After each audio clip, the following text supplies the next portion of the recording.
తీసుకున్నా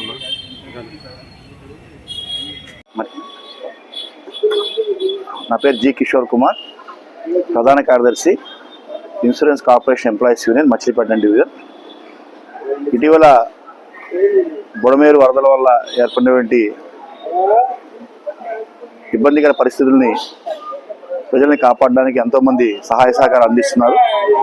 వాళ్ళలో భాగంగానే all India insurance employees association తరఫున మేము కూడా మా వంతు సహకారాన్ని అందించాలనే ఉద్దేశంతో వరద బాధితులకు సంబంధించిన సహాయ కార్యక్రమాలని చేపట్టడం జరిగింది.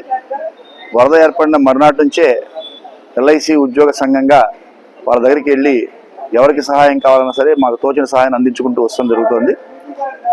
పులిహార ప్యాకెట్స్, వాటర్ బాటిల్స్ పంచడం దగ్గర నుంచి ప్రారంభమైన సహాయ కార్యక్రమాలు ఇవాళ చీరలు లాంటివి ఇవ్వడము, అలాగే ఇంట్లో ఉపయోగపడేటువంటి వస్తువులు ఏవైతే ఉన్నాయో వాటన్నిటిని ఇవ్వడం, నిత్యావసర వస్తువులు అందజేయడం, వాటితో పాటు పిల్లలకు కావాల్సిన పుస్తకాలను అందజేయడం, మెడికల్ క్యాంపులు నిర్వహించడం, అలాగే దుస్తుల పంపిణీ చేయడం, ఇవన్నీ కూడా కార్యక్రమాలు ఒకటిగా చేసుకుంటూ వెళ్ళడం జరుగుతోంది.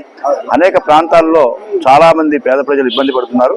అది ఉర్మిళాల నగరు, లేకపోతే కండ్రిక, లేకపోతే సింగనగరు, పాయికాపురం, అనేక ఏరియాల్లో, రాజరాజేశ్వరిపేట, ఈ ఏరియాలన్నింటిలో కూడా మొదట్లో వాళ్ళకి కావాల్సినటువంటి ఆహారాన్ని అందించేందుకు టెంట్లు వేసి భోజన సదుపాయాన్ని ఏర్పాటు చేయడం జరిగింది.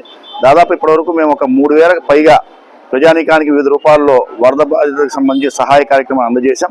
భవిష్యత్తులో మరొక 4-5 వేల మందికి వాళ్ళ యొక్క అవసరాన్ని దృష్టిలో పెట్టుకుని ముందుగానే వాళ్ళని గుర్తించి వాళ్ళకి టోకెన్స్ ఇచ్చి వాళ్ళకి కావాల్సిన సహాయాన్ని ఒక బాధ్యత కలిగినటువంటి ట్రేడ్ యూనియన్గా, ఉద్యోగ సంఘంగా ప్రజల్లోకి వెళ్ళి చేయడం జరుగుతోంది.